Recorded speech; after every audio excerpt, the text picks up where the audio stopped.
Welcome to Connected Human Conversations with your host, Nancy.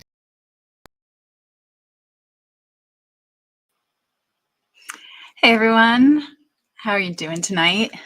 My name is Nancy Deborah Barrows, and this is Connected Human Conversations. Thank you so much for being here. It is week 4, my brain on TMS. And what I've been doing is sharing my experience with TMS, which is Transcranial magnetic stimulation. Is a treatment for a lot of things, but I am receiving the treatment for depression. I have experienced depression for most of my adult life. I'm 50 years old now and had my first major depressive episode at 20. So, when TMS came up, it was suggested to me by my psychiatrist. I was struggling. I had always had what people refer to as functional depression. I don't know how functional I was. I think for 8 hours a day when I was in public at work, I could pull it off. And then I'd come home and I was just tired, exhausted, useless, a mess. And I was talking to my psychiatrist because for the first time in my life, I thought I really need a leave from work. I can't do this. And in that conversation, she suggested TMS. And I had no idea what it was. And I thought, well, if I've been depressed most of my adult life or all of my adult life and don't know about TMS, I wonder if other people don't either. So decided to share my experience with TMS with you. TMS, as I said, is transcranial magnetic stimulation, and it is used for depression and treatment for pain and Parkinson's, some memory loss, some obsessive compulsive disorder, many things and more that we're learning about. What happens is they place a magnet on your head in a specific spot so that it stimulates different areas of the brain. And there you are seeing me with my lovely little magnet in position 1. That's my depression spot. So it will be there and then move for the second part of my treatment, which is for pain. I also receive TMS for pain, which is another, like I said, they use it for a lot of things. For those of you who haven't joined before, welcome. Thank you. I want you to know that this truly is a connected human conversation, and I invite you to share in the chat anything you're thinking, anything you're feeling, any experience you've had, anything that's ever worked for you, any advice, any questions, please drop them in the chat. This is not supposed to be me speaking at you. This is for all of us here. I'm going to show you a video from this week's TMS to give you an idea of what it looks like, and of course to catch you up on week 4. And then we'll be back and we'll talk about some other things.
And that was week 4. So week 4 brought some frustration.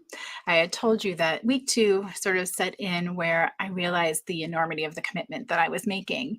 TMS is a treatment that is delivered 5 days a week, Monday through Friday, for 36 days.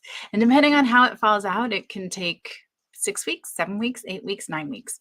Sometimes they taper you off, sometimes they don't. Sometimes there are holidays, which I will run into with my treatment, that extend the treatment until you're done. This week 4, was frustrating, coming off of week 3, which I had felt like I wasn't making much progress and I was getting some conflicting information. In the beginning of week 4, we made some changes. So what happens with TMS? They start you with a certain protocol, and they have discovered the areas of the brain that are associated with different things like obsessive compulsive disorder and depression and pain and even tinnitus, ringing in the ears. And those are the parts of the brain that they target. Now, that magnet goes on there depending on the treatment and the need for a certain amount of time. So for me, it started with 18 minutes in the front and then another 9 minutes in the back for pain. It's not painful. It is uncomfortable. It does take a bit to get used to. And it does have some side effects. They are minor. And I have been lucky to experience really only the fatigue. I had a headache the first weekend, but the side effects are nausea, fatigue, and headaches. In terms of candidacy, what I understand it to be is that you have to have tried at least 4 medications without relief and not have a seizure disorder and not have a pacemaker or metal. They're using magnets. Well, week 4 brought a change to my treatment. They started adding something called priming. Now, priming is a 3-minute session of TMS that is a lower intensity at your normal motor threshold, and I'll explain that just a second, to sort of wake the brain up and let it know, hey, something good's coming. And at first I didn't feel very much, but I think by the end of the week, I started to feel like I was getting some positive movement. And you can see in the video, there were some things that I was doing that I maybe hadn't done before, but there were still some bad days. That's just the way it goes. That's life. The motor threshold. So on the first day, they figure out how much juice to give you from this magnet, through this magnet, just to get a little bit of a movement in your finger. It lets them know, my understanding lets them know that they're in there deep enough to make changes in your brain.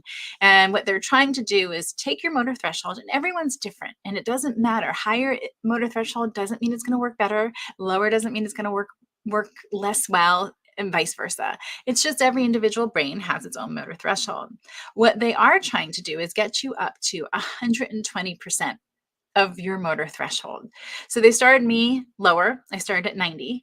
And I think in a lot of ways, it's smart. You know what it's going to feel like. It is a lot for your brain, and your brain will be healing. There are some potential side effects. And the first day for me, I was very anxious. So I was bringing a lot more to the treatment than just a clean slate.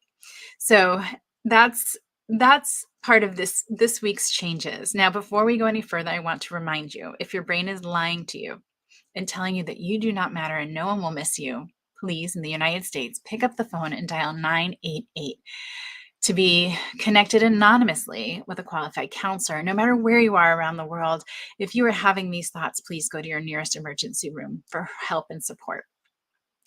All right, I want to say hi to everybody. I'm going to do that really quickly, and then I'm going to get into some of the other things that I wanted to talk about tonight and talk with you about. So I see that Maria says, I bet it's uncomfortable because it's heavy. Well, they do a lot of adjusting. In one of the pictures, you can see the magnet's like on an arm. And so they will adjust it so that it's against your head to a certain degree. That arm that comes up, you have some choice in it, but it does have to be touching. I actually happen to like for it to be snug, and there is a pad on the other side, so that I feel like I'm really well wedged in there, quite frankly, and that nothing I'm going to do is going to change the spot or the treatment.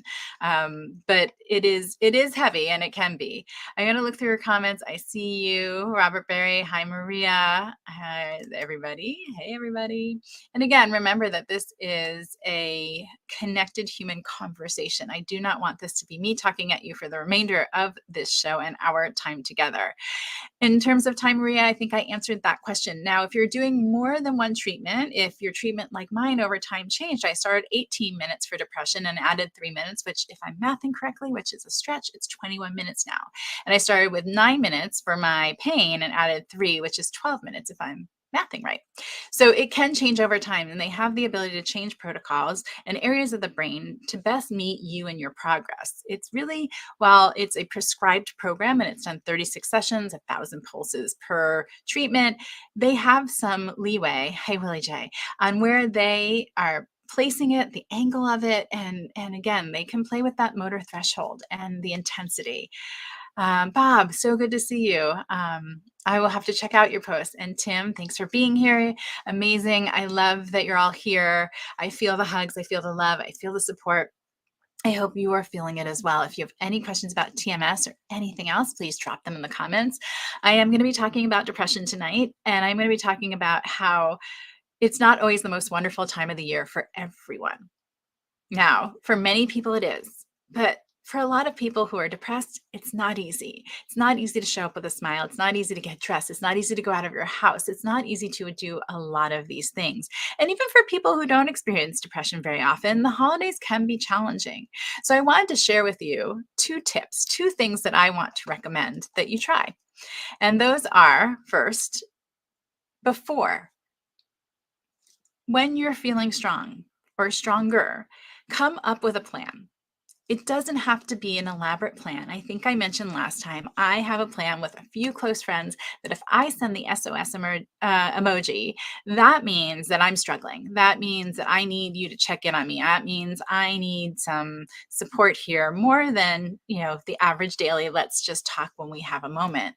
And the other thing I add to that is I have those friends that I send my SOS text to. And we have talked about the fact that who and how, who I would want them to tell and how I would want them to let them know. Because as a person who's depressed, there are a lot of people out there that I know care, and a lot of people who want to help, and a lot of people that I'd actually like to reach out to and let them know I'm struggling, but that's really difficult. So what I do is those people who have my SOS emoji, that team, they know who to tell and how to get in touch with them, so that telling one person, really challenging, doesn't mean that other people in your community can't know or won't know, or that you have to contact them directly. It doesn't all have to be on you, but it's great to have these plans in advance. I will tell you, it's harder to try and come up with these when you're already in the thick of it. Hey, Bill Bradford, great to see you. Thank you so much. Willie J, I don't remember if I said hi, but hello. Okay, so the second tip is for all of you people who enjoy the holidays, who really thrive and feel that happiness, that joy, that connection during the holidays, reach out and text someone. It can be anyone. Go through your phone book, someone you haven't heard from in a while, someone whose patterns have changed, anyone there, and just ask. Say hello. How are you? And be ready to really listen. And I always tell people this, hey, ask twice. How are you? Oh, fine, everything's great. Oh, I'm a little tired. Okay, but how are you? It's amazing how much people really want to share when they feel that someone really wants to listen. Those are the 2 big ones for this week. And my call to action for all of you is to do it. Try it this week. If you are someone who thinks they might run into depression or has in the past, it doesn't have to be just around the holidays. Pick a person with your SOS emoji and your Rally the Troops plan. And if you are doing well this week, reach out to someone, anyone. Hey, it doesn't have to be someone who you think might be struggling. Just reach out, make that connection, because often we don't know. I know for me, I will reach out to other people when I need to feel connected, and I'll ask how they're doing. It doesn't mean that I'm great and everything's fantastic. It's just a touch point for me. So yes, you might be hearing from me, but it doesn't mean that asking me how I'm doing won't be effective in really engaging me in a conversation about what's going on in my life.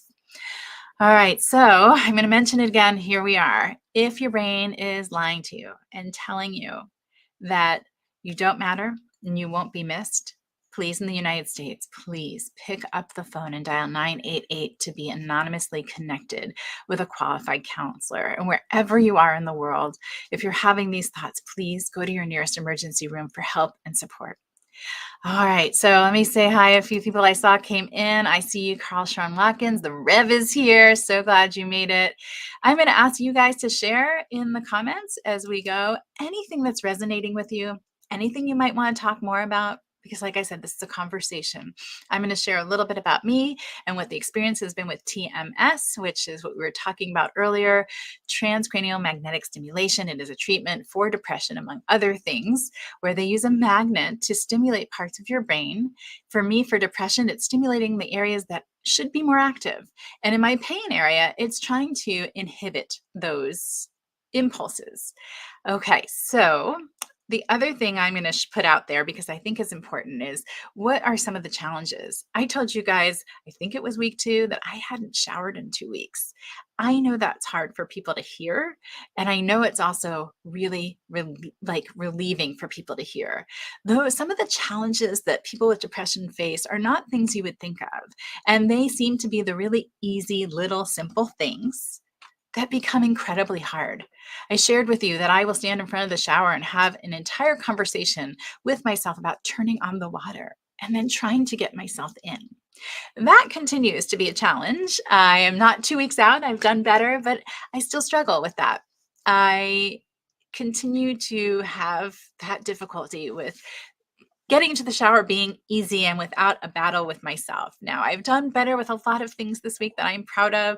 I put into place a morning routine. If you do not have one, I recommend doing this. And don't make it something that's so lofty that you can't imagine being able to do it. My morning routine is within an hour of waking up, I need to brush my teeth, wash my face, and get dressed. Now, I can add on the days that I'm feeling it, once I'm on a roll, that within that hour, I scoop the cat box as well and make sure the cats are fed. But just make sure it's something you feel you can do. And maybe it's one of those things for the first day, 2, 3, or a week, and then you can slowly add to it. The other things that I have been doing more consistently, and I have a pat myself on the back proud moment, is I actually have been walking before TMS. And one of my concerns is that TMS is going to end eventually. And my whole walking routine is based around TMS. I do it before I go, it's built in. So, what happens when TMS starts? Well, I actually have a treadmill in my house. It looks a lot of times more like a clothes hanger or just a place where things sit and stay. But that was dug out and it is available to be used. And I have been using it. I'm learning about myself. I'm learning that in the morning, I need to get that done as quickly as possible because even though I may tell myself I'm going to do it later in the day, I don't tend to. It also, for me, it's one less step. I don't have to even leave the house, much less go down 3 flights to get to the street. I can just jump on the treadmill. And this week it was hard. I had a couple of days where I didn't do it. But then I started again. Give yourself grace. Give yourself grace to get it wrong, quote unquote, to have lapses. They're not relapses, they're lapses. These are new habits. And new habits take time. And they take a lot of fortitude and a lot of persistence. And that's okay if, when you're starting the habit, it's not as easy as you'd like it to be. I saw some things, little things often mean a lot and have a huge impact when the little things add up. Exactly. I appreciate you adding that. And we were talking recently about when life gets messy. And that's one of the things is I like to take my to-do list and turn it into a to-da list. And these are the things that I got done today. Ta-da! And I am so lucky to have the cheerleading and support of lots of good friends, but I have an in-house cheerleader in Brian Schulman. And when I start to say, oh, I only got 2 things done on my list today, he goes, wait a second. You wanted to do 3 things today. You did 2 of the 3 things. That's wonderful. That's great. That's something to celebrate. So make sure you're giving yourself credit for what you do. There are days where I write down what I've done, even if they seem like small things. I woke up, I got dressed, I brushed my teeth, I washed my face, I ate, I drank water. Those are all important things. And as Robert said, those little things add up. And those are ways that you're taking care of yourself. And we care for ourselves in the ways we can, when we can, but those are wins. Because when you struggle with depression, all of that often just goes out the door. As an adult, I have gone to bed without brushing my teeth probably more than I did as a kid before I started experiencing depression. So those things really do make a difference. All right. One last thing before we start to wrap it up. If we've sort of shared everything we need to share, we're going to share the video again, just so you can see it. And I think what we'll do is we'll share week 1 and then week 4. We've got videos for each week. I've been keeping track, not only to share with others, but I also have been keeping track for myself, because sometimes those little successes, those little wins are hard. They don't register. And I know for me, I'm looking for the big win. I'm looking for this huge shift in my energy and my ability to do things and how I feel about things and how I enjoy life and my, motivation and energy. Well, that doesn't happen overnight. But there are a lot of little things that I get to see because I've been tracking my journey. I've been videoing, talking about how I'm feeling, taking those pictures and noticing different things as I go. So let's start with week 1, if you don't mind, and then we'll go to week 4 and we'll come back and I'll look in the comments if you guys have anything that you want to talk a little bit more about. If not, we'll say goodnight and I'm going to go eat some really yummy leftovers and eat some pie.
which was a struggle. It really was. I was nervous and I was exhausted and I was scared and I had no idea what to expect. And now we'll share week 4.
If you know someone who would benefit from hearing about TMS or this open conversation, please tag them.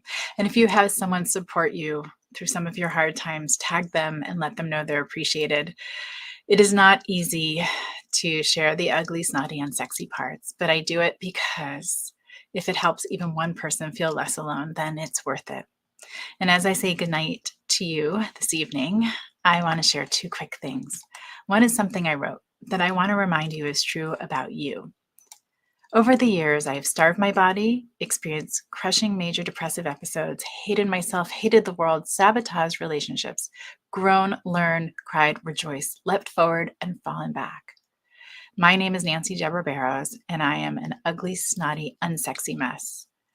But I'm also kind, beautiful, giving, wise, strong, talented, resilient, and courageous. And I am all of these things simultaneously. In the depths of my darkest days and yours, those messy moments, I am still kind, beautiful, giving, wise, strong, talented, brave, and resilient. and courageous. Our darkest moments don't define us. They are not the truth about us, no matter how real they might feel and how loudly our brain is trying to convince us of that. If you are struggling, if you are being lied to by your own brain and being told that you don't matter and no one will miss you in the United States, please pick up the phone and dial 988 and you will be anonymously connected to a qualified counselor. And wherever you are in the world, if you're having those thoughts, please go to your nearest emergency room for help and support. And as I say good night to you all, well, for me, it's good night. I want to read you my favorite quote. It's from the Velveteen Rabbit. You become. It takes a long time. That's why it doesn't happen often to people who break easily or have sharp edges or who have to be carefully kept. Generally, by the time you are real, most of your hair has been loved off and your eyes drop out and you get loose in the joints and very shabby. But these things don't matter at all because once you are real, you can't be ugly except to people who don't understand. So be your beautiful, snotty, unsexy, ugly selves. Be real. You are seen, you are heard, you are loved, and you are valued. Thank you so much for taking the time to join me tonight. Light and love to all of you. See you next week.